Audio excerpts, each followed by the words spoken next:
Hello students, welcome on dreamer study. हम बात करने वाले हैं आज मशीन चैप्टर के बारे में। आप लोग लास्ट तक इस वीडियो में जुड़े रहिएगा क्योंकि आप लोग के लिए बहुत ही बेनिफिशियल होने वाली है।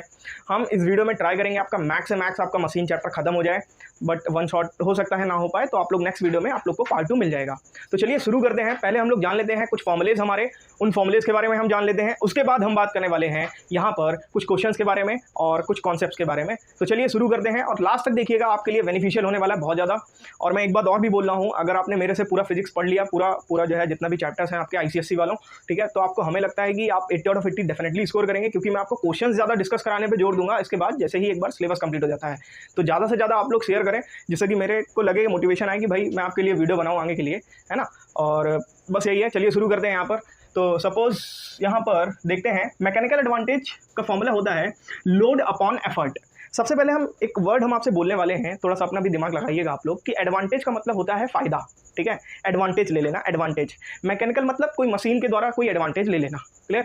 तो हुआ क्या, मान लेते हैं हमने कुछ एफर्ट अप्लाई किया और वहाँ पर क्या हो रहा है, जो लोड उठा रहे हैं वो ज़्यादा उठा रहे हैं, क्लियर। तो यहाँ पर हमको क्या हुआ, मैकेनिकल एडवांटेज। जब हम लोग मैकेनिकल एडवांटेज लेते हैं तो इसका क्या होता है, हमारा ये ग्रेटर देन 1 होता है इसका वैल्यू, और हमारा लोड ज़्यादा होता है, एफर्ट कम होता है, क्लियर।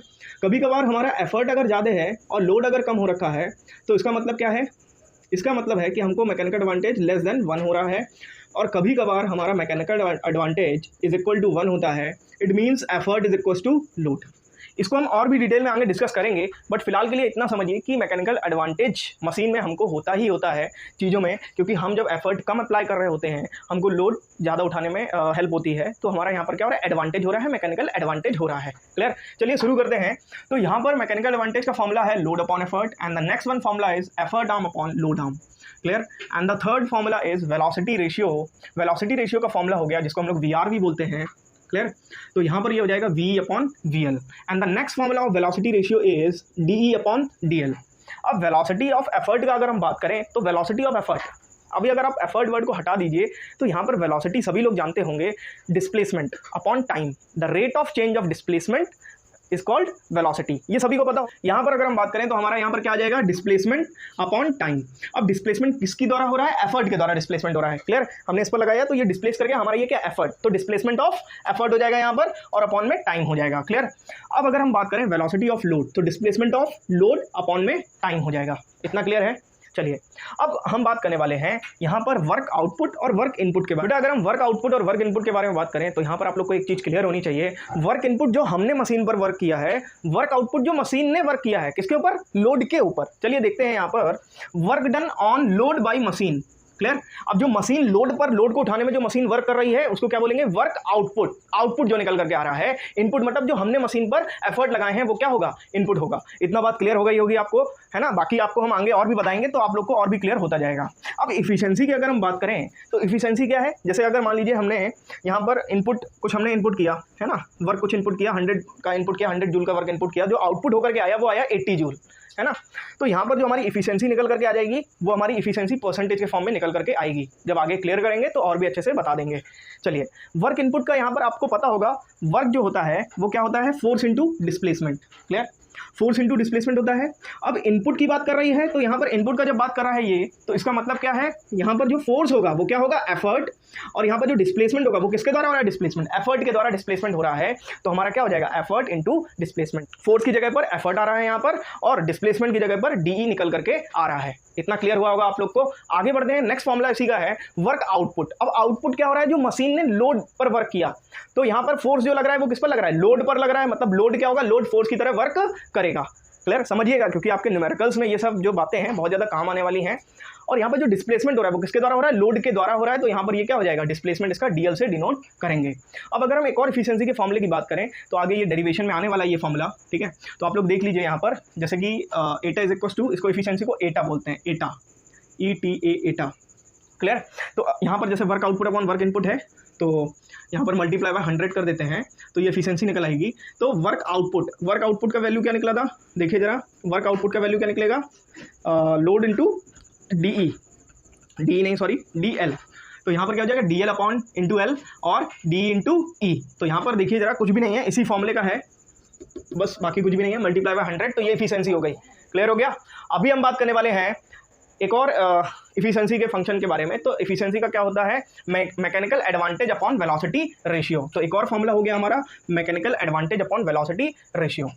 अब देखिए जरा यहाँ पर 3 तरह के लेवर होते हैं हमारे, एक होता है फर्स्ट क्लास लेवर, एक होता है सेकंड क्लास लेवर, एक होता है थर्ड क्लास लेवर। आपसे 6th स्टैंडर्ड में भी ये बातें डिस्कस करी जाती हैं, बट आप लोग को देख लीजिए फिर एक बार रिवीजन के लिए, क्योंकि न्यूमेरिकल्स में इनसे रिलेटेड न्यूमेरिकल पूछे ही जाते हैं। क्लियर। चलिए यहाँ पर अगर हम बात करें लोड फुलक्रम एफर्ट, तो लोड जब भी हमारा फुलक्रम मिड में होता है तो हम उसको बोलते हैं फर्स्ट क्लास लेवर। क्लियर। व्हेनेवर अपना फुलक्रम क्या है, मिड में है, तो हमारा फर्स्ट क्लास लेवर हो जाएगा। और जब भी हमारा लोड मिड में होता है तो हमारा सेकंड क्लास लेवर हो जाता है। और जब भी हमारा एफर्ट मिड में होता है तो इसको हम थर्ड क्लास लेवर बोलते हैं। क्लियर। तो आप लोग को ये बात समझ आ गई होगी कि यहाँ पर फर्स्ट क्लास लेवर, सेकंड क्लास लेवर, थर्ड क्लास लेवर, 3 तरह के लेवर होते हैं। और हम अभी इनके बारे में और भी बात करेंगे। जब भी हम लोग को ma इज़ ग्रेटर देन 1 होता है तो हम लोग फोर्स मल्टीप्लायर बोलते हैं उस चीज़ को। When ma is less than 1, देखिए जब हमारा मैकेनिकल एडवांटेज 1 से ग्रेटर होता है तो इसको हम बोलते हैं फोर्स मल्टीप्लायर। क्या बोलते हैं, फोर्स मल्टीप्लायर। अब यहाँ पर जब हमारा ma इज़ लेस देन 1 होता है तो इसको बोलते हैं स्पीड मल्टीप्लायर, स्पीड मल्टीप्लायर। और जब भी हम लोग ma इज़ इक्वल टू 1 बोलते हैं तो इसको क्या बोलेंगे, change in direction of effort, direction of effort. Clear. तो ये क्या हो जाएगा, change in direction of effort. अभी आप लोग सिंपली अपने दिमाग से थोड़ा सा अभी देखिएगा कि मैकेनिकल एडवांटेज ग्रेटर देन 1 हो रहा है तो इसका मतलब क्या है, आप लोग को कम एफर्ट पर ज़्यादा लोड मिल रहा है। इट मीन्स यहाँ पर फोर्स, हमारा फोर्स मल्टीप्लाई हो रहा है। क्लियर। दूसरा अगर हम देखें यहाँ पर स्पीड मल्टीप्लायर का, तो जब हम लोग का ज़्यादा एफर्ट अप्लाई करना पड़ रहा है और कम लोड का चीज़ यहाँ पे हो रहा है तो होता क्या है, स्पीड इंक्रीज हो जाती है उस चीज़ की, स्पीड मल्टीप्लाई हो जाता है वहाँ पे। एग्जांपल अगर हम आपको दें, जैसे कि टॉर्क प्रोड्यूस करने के लिए हम लोग क्या करते हैं, हमको एफर्ट ज़्यादा देना पड़ता है तो वहाँ पर क्या होता है, स्पीड मल्टीप्लाई होती है। क्लियर। क्योंकि वहाँ पर लोड इतना होता नहीं है उठाने के लिए, तो वहाँ पर स्पीड मल्टीप्लाई होता है। अभी इस पर भी बात करेंगे डिटेल में, टॉर्क प्रोड्यूस करने के लिए टॉर्क कहाँ पे क्या कैसे प्रोड्यूस करते हैं सब बात करेंगे। चलिए अब अगर हम बात करें जब हमारा मैकेनिकल एडवांटेज 1 हो जाता है, जैसे कि अगर इसका एक बेस्ट एग्जांपल दें, जैसे हम कभी कुएं से पानी निकालें तो कुएं से पानी निकालने के लिए हम लोग को, अगर हम लोग पुली का इस्तेमाल ना करें, पुली भी एक पर्टिकुलर टॉपिक है आपका, यहाँ पर पूरा एक अलग से टॉपिक है और बहुत ही अच्छा टॉपिक है एकदम से, उसको भी डिस्कस करेंगे। तो जैसे अगर हम कुएं से पानी निकालें विदाउट पुली का इस्तेमाल किए तो वहाँ पर हमको क्या करना पड़ता है, ऊपर की तरफ रस्सी खींचनी पड़ती है। लेकिन अगर हम लोग पुली का इस्तेमाल कर लेते हैं तो पुली का इस्तेमाल करके यहाँ पर रस्सी ऐसे निकल करके आती है, जैसे ये पुली आपकी यहाँ से रस्सी ऐसे निकल करके आई है ना, रोप को हम लोग इस तरफ खींचते हैं। मतलब कि क्या हुआ, हमने मैकेनिकल एडवांटेज कर लिया, क्योंकि जितना वहाँ पर क्या हो रहा था, जितना हम रस्सी पर लोड लग रहा है उतना ही हम इधर क्या लगा रहे हैं, एफर्ट। क्लियर। जितना उधर लोड लग रहा है उतना ही इधर एफर्ट लगा रहे हैं, मतलब load is equal to effort हो गया, है ना। हमने आपसे पहले ही बोला था। तो मैकेनिकल एडवांटेज कितना हो जाएगा, 1 हो जाएगा। और ऐसी स्थिति में हमारा क्या हो रहा है, डायरेक्शन देखिए, पहले डायरेक्शन क्या थी, ऐसे थी डायरेक्शन, है ना। अब डायरेक्शन क्या है, पुली का इस्तेमाल करते हुए इस तरीके से डायरेक्शन है। तो आप लोग को यहाँ तक तो बात समझ आ गई होगी। चलिए आगे बढ़ते हैं और आगे आपसे डिस्कस करते हैं। तो चलिए यहाँ पर मशीन के कुछ हम टर्म्स देखने वाले हैं, कुछ बातें देखने वाले हैं। चलिए आइए देखते हैं। तो यहाँ पर जैसे कि मशीन में हमसे बोल देगा कि when mechanical advantage is greater than 1 it means force multiplier, हम लोग बोलेंगे इसको। ऐसा कब होगा, जब हमारा लोड ज़्यादा होगा और एफर्ट हम लोग कम अप्लाई कर रहे होंगे। हमने अभी पहले भी फॉर्मूले में डिस्कस किया था आपसे। और अगर हमारा मैकेनिकल एडवांटेज लेस देन 1 है, इट मीन्स हम यहाँ पर कर रहे हैं स्पीड मल्टीप्लायर, इट मीन्स हमारा एफर्ट ज़्यादा है, लोड कम है। और अगर हमारा mechanical advantage is equal to 1 हो रहा है, इसका मतलब ये है कि हम लोग कर रहे हैं यहाँ पर change in direction of effort. हम लोग एफर्ट, यहाँ पर एफर्ट की डायरेक्शन को चेंज कर रहे हैं। जैसे हमने एक एग्जांपल दिया था कुएं से पानी निकालने वाला, है ना।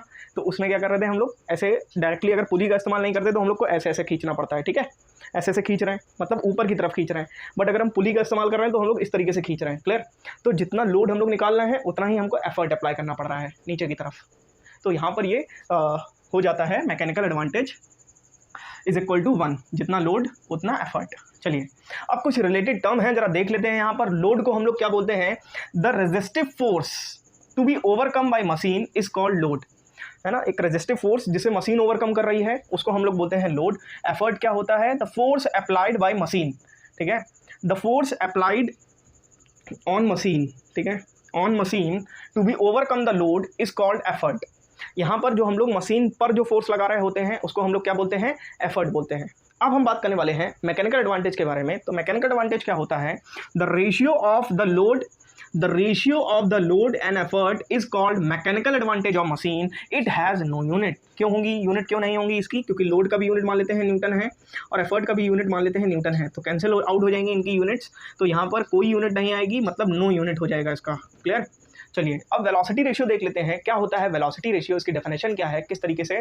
The ratio of velocity of effort, the ratio of velocity of effort, effort के द्वारा जो वेलोसिटी निकल करके आ रही है, to the velocity of load is called velocity ratio of machine. इसको क्या बोलते हैं? Velocity ratio of machine. इसका फॉर्मूला हो जाता है V upon V L, velocity of effort upon velocity of load.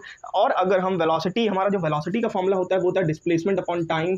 It means अगर यहाँ पे एफर्ट की वेलोसिटी की बात कर रहे हैं तो डी बाई डी एल हो जाएगा, अगर हम लोड की वेलोसिटी की बात कर रहे हैं तो D L upon sorry L बोल रहा हूँ, डी अपॉन टी हो जाएगा, और अगर हम लोड का वेलोसिटी की बात कर रहे हैं तो डी एल अपॉन टी हो जाएगा। इट मीन्स दोनों को जाकर के यहाँ पे रखा, टी से टी कैंसिल आउट हो गया।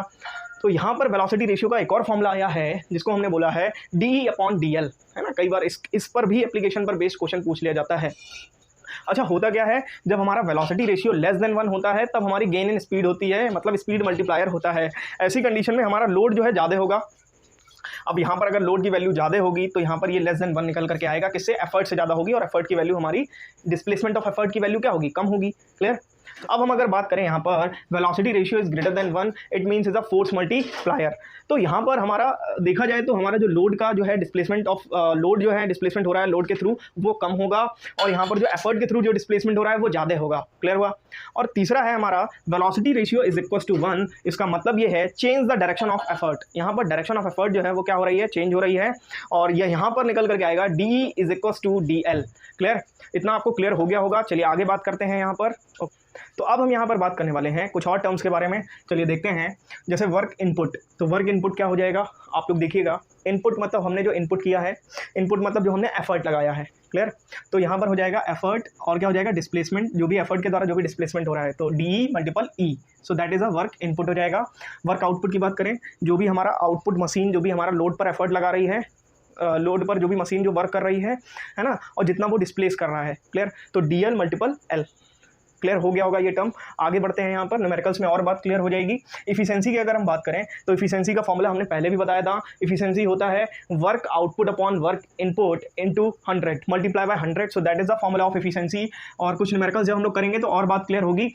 यहाँ पर प्रिंसिपल ऑफ मशीन की बात करें यहाँ पर, तो दो तरह से यहाँ पर प्रिंसिपल ऑफ मशीन को हम लोग देखते हैं। एक तो आइडियल मशीन के लिए देखते हैं, दूसरा एक्चुअल मशीन के लिए देखते हैं। देखिए आइडियल मशीन में यहाँ पर क्या होता है, जो हमारा वर्क इनपुट होता है वही work is equal to work out input is equal to work output. Clear? हमने जो इनपुट दिया उतना ही हमारा आउटपुट निकल करके आ गया। अमूमन ऐसा होता नहीं है, जितना हम इनपुट देते हैं उससे कुछ कम ही निकल करके आउटपुट आता है हमारा। जैसे कि एक्चुअल मशीन की अगर हम बात करें, यहाँ पर जो हमारी इनपुट एनर्जी होगी वही हमारी आउटपुट एनर्जी निकल करके आएगी। सपोज दैट हम कहीं पर भी जा रहे हैं, तो मान लेते हैं हमने किसी को भी 100 रुपीज़ दिए, है ना। अब 100 रुपीज़ दिए तो भाई 100 रुपीज़ में से कुछ रुपए हो सकता है उसका किराए में खर्च हो जाए, है ना। तो इसका मतलब है कि जो सामान आएगा वो कुछ कम का ही आएगा, क्योंकि कुछ रुपीज़ तो जो है एक्सपेंडिचर हो जाएगा अदर चीज़ों में, है ना, जैसे किराए में हो गया या फिर कुछ और हो गया। तो 80 रुपीज़ तक का सामान आ जाएगा, 90 तक का आ जाएगा, मतलब कुछ ना कुछ जो है इधर उधर लॉस हो ही जाएगा। तो यहाँ पर अगर हम एक्चुअल मशीन की बात करें तो यहाँ पर जो भी हमारा इनपुट होता है, इनपुट अगर हमने 100 दिया तो आउटपुट हो सकता है 80 निकल करके आए, हो सकता है 70 निकल करके आए, हो सकता है 90 निकल करके आए। क्लियर? कुछ ना कुछ यहाँ पर मशीन जो है, जैसे मशीन वर्क हो रहा है मशीन से, है ना, तो मशीन के फ्रिक्शन करते, मशीन के पार्ट जो है फ्रिक्शन करते हैं आपस में, उनमें हीट प्रोड्यूस होती है। तो वो सब एनर्जी हीट के फॉर्म में, फ्रिक्शन के फॉर्म में वहाँ पर मशीन जो कर रही है अपनी एनर्जी को लॉस कर देगी। इसी वजह से हमारी जो आउटपुट एनर्जी होगी वो हमारी आउटपुट एनर्जी कम होगी, किससे? इनपुट एनर्जी से। अभी बात क्लियर हुई होगी यहाँ पर। सॉरी, इनपुट एनर्जी हमारी ज़्यादा होगी और आउटपुट एनर्जी कम होगी एक एक्चुअल मशीन में। तो actual machine is not like as an ideal. Ideal का मतलब ही होता है आइडियल कंडीशन, ऐसा हो सकता नहीं है। जैसे मान लीजिए हम एक बहुत ही बेस्ट एग्जांपल दें, तो आप मान लेते हैं कि 100 का एग्जाम है, किसी के 100 मार्क्स आ गए, तो हर किसी के तो 100 नहीं आएंगे, है ना। तो 100 इज़ अ आइडियल कंडीशन। तो कुछ ना कुछ तो मार्क्स, एक आधा मार्क्स आपकी स्पेलिंग मिस्टेक या कुछ ना कुछ आपका एरर, कुछ ना कुछ तो एग्जामिनर ढूंढ ही लेगा, आपको 99 मार्क्स देगा।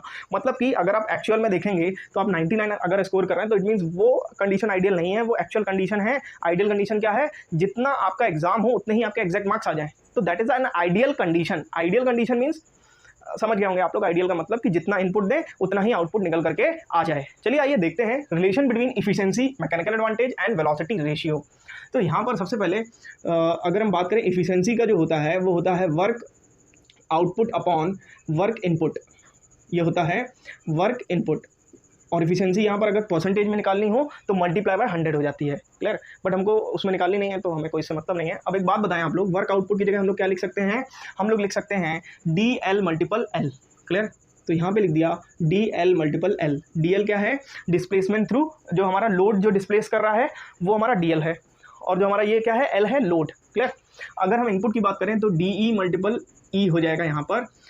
अब हम यहाँ पर अगर हम बात करें तो हमारा इस तरीके से देखें, लोड अपॉन एफर्ट क्या हो गया, load upon effort. Load upon effort होता है हमारा, देखिए जरा यहाँ पे, लोड अपॉन एफर्ट, और ये क्या हो गया, DL और DE, क्लियर, DL और DE, इतना समझिएगा। लोड अपॉन एफर्ट हो गया मैकेनिकल एडवांटेज, मैकेनिकल एडवांटेज। अगर हम यहाँ पर DL का मल्टीप्लाई करें और यहाँ पर DL का डिवाइड करें तो इस DL से ये DL कैंसिल हो जाएगा, इस DL से ये DL कैंसिल हो जाएगा, तो यहाँ पर क्या निकल करके आएगा, लोड अपॉन एफर्ट, और यहाँ पे आ जाएगा DE अपॉन में DL। क्लियर हो रखा है कि नहीं हो रखा बात। अब ये तो हो गया अपना, अब जरा ध्यान से देखिएगा, ये हो जाएगा अपना पूरा का पूरा मैकेनिकल एडवांटेज, और DE अपॉन DL क्या हो जाएगा, वेलोसिटी रेशियो। तो एटा इज इक्वल टू निकल करके आएगा mechanical advantage upon velocity ratio, that is the relation between mechanical advantage, efficiency and velocity ratio. इतना क्लियर हुआ बात। अब मैकेनिकल एडवांटेज के अगर टर्म में लिखें इसको तो हो जाएगा इफिशिएंसी मल्टीपल वेलोसिटी रेशियो। अगर हम इसको वेलोसिटी रेशियो के टर्म में लिखें तो हो जाएगा मैकेनिकल एडवांटेज अपॉन एटा, क्लियर। तो यहाँ पे कुछ ये 3-4 टर्म निकल करके आ रहे हैं जो कि आपके न्यूमेरिकल्स के लिए बहुत इंपॉर्टेंट है। तो आपको हो सकता है, आई होप ये बात समझ आ गई होगी। ये प्रूवमेंट कभी एग्जाम में नहीं पूछा जाता है, बट आपको रिलेशन हमने बता दिया है, जैसे कि आपकी जानकारी जो है उसमें कोई भी दिक्कत ना हो आपको कि हाँ मतलब ये कैसे हुआ है। अभी ये क्यों किया है जरा ध्यान से देखिएगा, क्योंकि DL अपॉन DE कुछ होता नहीं है, ठीक है। वेलोसिटी रेशियो क्या होता है, DE अपॉन DL, क्लियर। अच्छा, एक बात और भी लिख सकते थे यहाँ पे, जैसे DL अपॉन DE लिखा है, इसका मतलब ये होता है 1 अपॉन वेलोसिटी रेशियो, इसको ऐसे भी बोल सकते हैं। तो जैसे यहाँ पे अगर हमारा DL अपॉन DE है तो load upon effort mechanical advantage, और DL अपॉन DE आ गया 1 अपॉन वेलोसिटी रेशियो, मतलब mechanical advantage upon velocity ratio. तो एक तरीका ये भी है इसको यहाँ पे समझने का। बाकी जिसको ये बात नहीं समझ आई हो वो ऐसे समझ सकते हैं। चलिए तो आगे बढ़ते हैं। तो चलिए अब हम बात करने वाले हैं क्लास ऑफ लेवर्स के बारे में। तो क्लास ऑफ लेवर्स कितने होते हैं, 3 क्लास के लेवर होते हैं, क्लास 1, क्लास 2, क्लास 3 लेवर। तो क्लास 1 लेवर में क्या होता है, हमारा फलक्रम मिड में होता है, क्लियर। ये हमारा लोड है, और लोड फलक्रम से लेकर के लोड तक का जो डिस्टेंस होता है उसको बोलते हैं लोड आर्म, और फलक्रम से लेकर के एफर्ट तक का जो डिस्टेंस होता है उसको बोलते हैं एफर्ट आर्म, क्लियर। ओके, तो अगर हम बात करें यहाँ पर मैकेनिकल एडवांटेज की, तो मैकेनिकल एडवांटेज का फॉर्मूला एक तो होता है लोड अपॉन एफर्ट, दूसरा जो फॉर्मूला होता है वो आपका होता है mechanical advantage is equal to effort arm upon load arm, clear. तो यहाँ पर एक प्रिंसिपल ऑफ मशीन का जो कॉन्सेप्ट है वो निकल करके आता है, वो क्या निकल करके आता है, load upon effort is equal to effort arm upon load arm, clear. तो ये हो जाएगा load multiple load arm is equal to effort multiple effort arm. ये यहाँ पर एक नया फॉर्मूला जनरेट हो गया है जो आप लोगों ने बहुत पहले बचपन में पढ़ा होगा 6th स्टैंडर्ड में, बट अभी फिर से पढ़ना है आपको, ठीक है, जिसको हम लोग प्रिंसिपल ऑफ लेवर के नाम से जानते हैं। इस फॉर्मूले को प्रिंसिपल ऑफ लेवर भी कॉल किया जाता है। तो चलिए अभी फिलहाल हम बात करते हैं यहाँ पे, कभी कभार हमारा मैकेनिकल एडवांटेज ग्रेटर देन 1 होता है क्लास 1 लेवर में, जब भी हमारी, जैसे मान लेते हैं अगर हमारी एफर्ट आर्म क्या हो जाए, बड़ी हो जाए लोड आर्म से, या फिर हमारा लोड बड़ा हो जाए किससे, एफर्ट से बड़ा हो जाए, तो ऐसी कंडीशन में हमारा मैकेनिकल एडवांटेज ग्रेटर देन 1 होता है, और ऐसी कंडीशन में हमारा होता है फोर्स मल्टीप्लायर। क्या होता है, फोर्स मल्टीप्लायर। अभी अगर हम बात करें when mechanical advantage is less than 1, ऐसी कंडीशन में हमारी एफर्ट आर्म छोटी हो जाती है लोड आर्म से, और हमारा जो एफर्ट है वो बड़ा हो जाता है लोड से, क्लियर। मतलब एफर्ट ज़्यादा लगाना पड़ता है, लोड कम। तो ऐसी कंडीशन में हमारा होता है speed multiplier, speed multiplier. When mechanical advantage is equals to 1, there is effort arm is equals to load arm and load is equals to effort. इन दोनों में से कुछ भी हो सकता है क्योंकि हमारे दोनों ही फॉर्मूले होते हैं, ठीक है। कंफ्यूज नहीं होने का आप लोग को बिल्कुल भी। और कभी भी दोनों का अगर जिक्र कर लिया जाए तो हम लोग प्रिंसिपल ऑफ लेवर यहाँ पर इसका कॉन्सेप्ट का यूज़ करेंगे, load into load arm is equals to effort into effort arm, clear. अब ऐसी कंडीशन में हम लोग बोलते हैं change in direction of effort. क्या बोलते हैं, change in direction of effort. हमारा MA इज इक्वल टू जब 1 होता है तो हमारा हो जाता है change in direction of effort, clear. अब यहाँ पर हम बात करें, यहाँ पर ये फर्स्ट क्लास लेवल में तीनों ही कंडीशन लग सकती हैं, क्लियर। तीनों ही कंडीशन लग सकती हैं फर्स्ट क्लास लेवल में। तो कभी कभार हो सकता है ये क्वेश्चन ना पुटअप करे, लेकिन आप लोग ध्यान रखिएगा जहाँ पर हमारा तीनों ही कंडीशन हो सकती हैं, जैसे कि पहली कंडीशन हमारी हो सकती है force multiplier, speed multiplier, change in direction of effort. तीनों ही कंडीशन कहाँ पर हो सकती हैं? तो ये हो सकती हैं फर्स्ट क्लास लेवल में। सेकंड क्लास लेवल में कौन सी कंडीशन हो सकती है, आइए देखते हैं। ये हमारा इतना हो जाएगा लोड आर्म, ये हमारा हो जाएगा एफर्ट आर्म। अब सभी लोग को देख के पता चल रहा होगा लोड आर्म से बड़ा है एफर्ट आर्म, और अगर एफर्ट आर्म बड़ा है तो इसका मतलब है हमारा मैकेनिकल एडवांटेज यहाँ पर क्या होगा, हमारा ग्रेटर देन 1 होगा, क्योंकि एफर्ट आर्म बड़ा है तो हमारा मैकेनिकल एडवांटेज ग्रेटर देन 1 होगा। मतलब कि यहाँ पर क्या होगा, फोर्स मल्टीप्लायर होगा। क्या होगा? Force multiplier. इतना बात क्लियर हो गया होगा आप लोग को। चलिए आगे बढ़ते हैं थर्ड क्लास लेवल में। अच्छा, एक बात और भी है, जो यहाँ पर फर्स्ट क्लास लेवल का एग्जांपल हमने आपको दे दिया सी सॉ, है ना, और सेकंड क्लास लेवल का जैसे व्हील वैरो आप लोग देखते होंगे, जिसमें हम लोग सामान रखते हैं। यहाँ पे इस तरीके से क्या होता है, इस तरीके से यहाँ पे सामान रखते हैं और पीछे क्या लेते हैं, पीछे एफर्ट लगाते हैं, बीच में लोड होता है, और आगे यहाँ पर इसका क्या है, ये टायर है, मतलब कि आगे हमारा फलक्रम है। क्लियर ना, ये आगे इस तरीके से होता है। तो इस तरीके से हमारा ये व्हील वैरो जो है इसका एक एग्जांपल है, फाइन एग्जांपल है। तो खैर आगे बढ़ते हैं थर्ड क्लास लेवल पर। तो थर्ड क्लास लेवल में क्या होता है, हमारी एफर्ट आर्म जो होती है वो क्या हो जाती है, लोड आर्म से छोटी हो जाती है। और ऐसी कंडीशन में when load arm is greater than the effort arm, so mechanical advantage क्या हो जाएगा, effort arm upon load arm होता है। तो यहाँ पे जब ये बड़ा हो जाएगा तो इसका मतलब है मैकेनिकल एडवांटेज लेस देन 1 हो जाएगा। इसका मतलब स्पीड मल्टीप्लायर हो जाएगा। क्लियर, स्पीड मल्टीप्लायर हो जाएगा। और हमेशा ध्यान रखिएगा, जो भी हमारा थर्ड क्लास और सेकंड क्लास लेवल है, इसमें फोर्स मल्टीप्लायर ही हो सकता है और इसमें स्पीड मल्टीप्लायर ही हो सकता है। क्लियर, इसमें कुछ भी चेंज नहीं होने वाला। तो आप लोग इसमें परेशान ना होइएगा कि कुछ भी चेंज होने वाला है, इसमें हमेशा यही रहेगा। बट हमारा जो फर्स्ट क्लास लेवल है इसमें सब कुछ हो सकता है, फोर्स भी हो सकता है, स्पीड भी हो सकता है, और change in direction of effort भी हो सकता है। तो इतनी बात आपको क्लियर हुई होगी। इसका एक बेस्ट एग्जांपल जैसे कि टोंग, चिमटा हम लोग ले देते हैं। चिमटा जो है होता क्या है, जब हम चिमटे को इस तरीके से कुछ होता है हमारा, देखते हैं कुछ इस तरीके से, यहाँ पे इस तरीके से, ये हमारा चिमटे का ये फलक्रम वाला पार्ट हो गया। ये मान लेते हैं हमने चिमटे में कुछ लोड पकड़ के रखा है, और मिडिल सेक्शन में हमें क्या लगाना पड़ता है, एफर्ट लगाना पड़ता है चिमटे में। तो हम यहाँ पर क्या लगा रहे हैं, एफर्ट लगा रहे हैं। इट मीन्स टोंग जो है वो यहाँ पे शो करता है थर्ड क्लास लेवल को। क्लियर हो गया आपको? चलिए आगे बढ़ते हैं। अब कुछ क्वेश्चंस कर लेते हैं इन सबसे रिलेटेड, जिससे कि आपका कॉन्सेप्ट क्लियर हो जाए। चलिए यहाँ पर अब हम क्वेश्चंस में देखते हैं। तो क्वेश्चन में क्या दिया गया है, क्वेश्चन में दिया गया है calculate an ideal machine advantage of lever in which effort arm is 60 centimetre and load arm is 4 centimetre. तो हमको यहाँ पर बताना है कितना होगा हमको मैकेनिकल एडवांटेज। तो इन्होंने सिंपल सा बोल दिया है हमसे कि हमें एफर्ट आर्म जो है हमारी वो है 60 सेंटीमीटर की, और हमारी लोड आर्म जो है वो कितना है, वो हमारी है 60 सेंटीमीटर 4 सेंटीमीटर की। तो इट मीन्स हमें मैकेनिकल एडवांटेज कितना होगा। चलिए आइए देखते हैं। मैकेनिकल एडवांटेज का फॉर्मूला होता है effort arm upon load arm. So the mechanical advantage is 60 upon 4। तो यहाँ पे कितना आ जाएगा, मैकेनिकल एडवांटेज 15 आ जाएगा। और यहाँ पर क्या हो रहा है, ये ग्रेटर देन 1 है। क्या है, मैकेनिकल एडवांटेज निकल करके आया है, वो क्या आया है, ग्रेटर देन 1 निकल करके आया है। अब जैसे इसी में क्वेश्चन अगर पूछ लेता है ये कौन सा टाइप है, तो यहाँ पे इसको बोल देते हैं ये है हमारा फोर्स मल्टीप्लायर। क्या है, फोर्स मल्टीप्लायर। क्लियर। चलिए अगला क्वेश्चन हमसे बोल रहा है, एक फिगर है यहाँ पर ए बी, बीच में हमारा फलक्रम है ए एफ बी। क्लियर। हमसे बोल रहा है to which class level does it ई बिलोंग्स। तो यहाँ पर जो हमारा ये फिगर है तो ये किस उससे बिलोंग कर रहा है। क्लियर। तो ये हमारा फर्स्ट क्लास लेवल से बिलोंग कर रहा है। क्यों? क्योंकि हमने आपको बताया था जब भी हमारा फलक्रम मिड में होता है तो हम लोग इसको कॉल करते हैं फर्स्ट क्लास लेवल। क्लियर। चलिए अभी हमारा ए बी, मतलब ए से लेकर के बी तक जो हमारी दी गई है वो कितना दी गई है, 100 सेंटीमीटर, मतलब कि 1 मीटर। क्या दिया गया है, 1 मीटर। ओके। फिर हमको दिया गया है A F is equal to 0.4 metre. यहाँ से यहाँ तक का जो दिया गया है वो दिया गया है आपका 40 सेंटीमीटर। कितना, 40 सेंटीमीटर। और यहाँ से यहाँ तक का जो है आपका दिया गया है, ये यहाँ पे एफर्ट लग रहा है, ध्यान से देखिएगा। और ये हमारा लोड है। क्या है, लोड। ये हमारा अगर 40 है तो ये कितना हो जाएगा, 60 सेंटीमीटर। अच्छा, फलक्रम से लेकर के एफर्ट तक का जो डिस्टेंस होता है उसको एफर्ट आर्म बोलते हैं, मतलब ये हमारा एफर्ट आर्म हो जाएगा। क्लियर। तो अगर हम बात करें यहाँ पे फलक्रम से लेकर के लोड तक की डिस्टेंस, इसको लोड आर्म बोलेंगे। तो मैकेनिकल एडवांटेज का फॉर्मूला हो जाएगा effort arm upon load arm. Clear.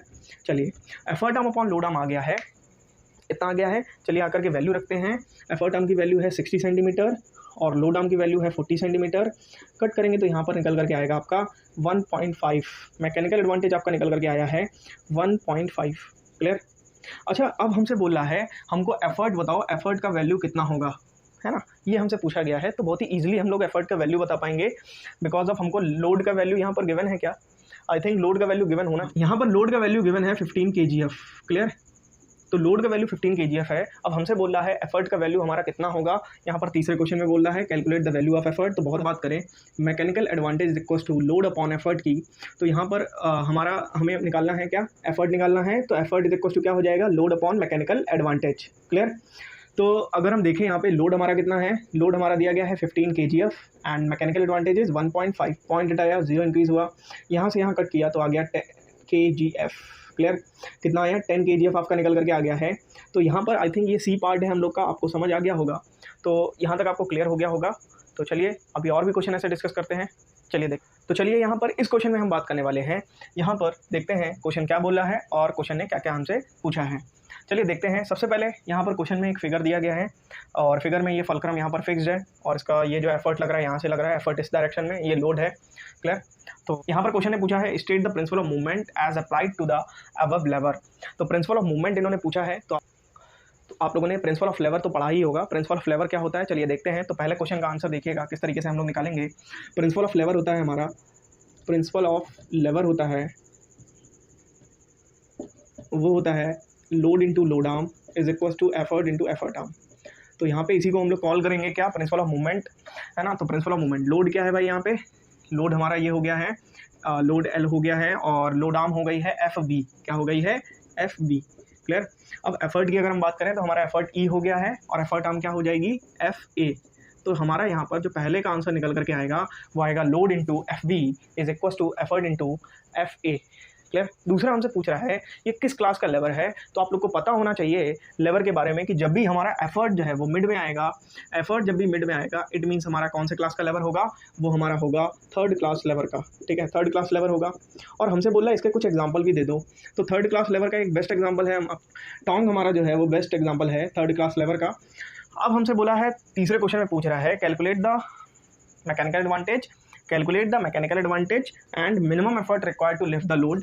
तो यहाँ पर मैकेनिकल एडवांटेज निकालने के लिए हमें यहाँ पर लोड आर्म, एफर्ट आर्म और लोड आर्म की रिक्वायरमेंट होगी। तो आप लोग देख लीजिए जरा, इसने क्या बोला है, ए बी कितना है, 490 है, मतलब कि ए बी है 490 और एफ ए है कितना हमारा 10 सेंटीमीटर। अगर हम पूरी एफ बी की बात करें तो क्या हो जाएगा 500 सेंटीमीटर। कितने लोग को ये दिख रहा है, 490 प्लस 10। तो हमारी लोड आर्म कितनी आ जाएगी, हमारी लोड आर्म आ जाएगी, क्या आ जाएगी, लोड आर्म आ जाएगी ए बी प्लस का एफ ए। तो ये हो गया 490 प्लस 10, तो हमारी आ जाएगी 500 सेंटीमीटर। और अगर हम एफर्ट आर्म की बात करें तो एफर्ट आर्म कितना हो जाएगा, एफ ए हो जाएगी हमारी एफर्ट आर्म, तो ये हो जाएगी 10 सेंटीमीटर, क्लियर? तो हमारा जो मैकेनिकल एडवांटेज यहाँ पर होगा वो कितना हो जाएगा, effort arm is 10 centimetre and load arm is 500 centimetre. तो अपना जो मैकेनिकल एडवांटेज निकल करके आएगा वो आएगा 1/50। इट मीन्स इसको अगर और एलेबोरेट करके लिखेंगे तो ये कितना हो जाएगा, इसको अगर हम और एलेबोरेट करके लिखेंगे तो ये आ जाएगा 0.02, that is the mechanical advantage यहाँ पर निकल करके आ गया है। हमसे पूछ रहा है minimum effort required to lift the load, minimum effort यहाँ पर कितना लगेगा। तो अगर हम मिनिमम एफर्ट की बात करें यहाँ पे तो मिनिमम एफर्ट कैसे निकलेगा अपना, देखते हैं ज़रा। Mechanical advantage is equal to load upon effort होता है और एफर्ट इज इक्वल टू क्या होता है, लोड अपॉन मैकेनिकल एडवांटेज होता है। क्या होता है, load upon mechanical advantage, clear? Load कितना है अपना, लोड अपना दिया गया है हमको 50 न्यूटन लोड दिया गया है, 50 न्यूटन लोड है। मैकेनिकल एडवांटेज 0.02, पॉइंट रिमूव किया, 2 0 पर इंक्रीज हुआ, इससे इसको कट किया तो कितना आया, 2500 न्यूटन निकल करके आया है। मतलब कि अपना जो एफर्ट निकल करके आया है वो कितना आया है, 2500 न्यूटन। यहाँ तक आपको बात क्लियर हुई में, बस इतना ही रखते हैं। अब हम बात करेंगे बाकी के बचे हुए टॉपिक्स के बारे में पार्ट 2 में, और पार्ट 2 में भी हम आपसे कई सारे क्वेश्चन डिस्कस करेंगे। इफ़ पार्ट 2 में सारी बातें नहीं हो पाती हैं तो हम पार्ट 3 तक भी लाएंगे। तो आप लोग एक एक बात समझिएगा मशीन की जो हम आपको बता रहे हैं, जो भी आपको समझ ना आए कमेंट सेक्शन में कमेंट करिएगा, और जितना हो सके उतना लाइक शेयर सब्सक्राइब करें, जिससे कि मुझे वीडियो बनाने में हेल्प मिले और ज़्यादा से ज़्यादा मैं वीडियो बनाऊँ आप लोग के लिए, और मैं ज़्यादा से ज़्यादा क्वेश्चन डिस्कस करूँ, क्लियर? और इस बार जो क्वेश्चन NEP आई है उससे 10% केस बेस्ड स्टडी क्वेश्चन बढ़ गए हैं, हम उन पर भी आपसे डिस्कशन करेंगे। सारे के सारे रियल एप्लीकेशन बेस्ड जो है क्वेश्चन आ गए हैं, रियलिटी पर बेस्ड जो है आपको एक कोई स्टोरी दी जाएगी, जैसे इस बार अभी आपका जब सैम्पल पेपर डिस्कस करेंगे तो उसमें भी कई सारी बातें ऐसी दी गई हैं। Okay, bye all of you, take care, मिलते हैं नेक्स्ट वीडियो में। ओके।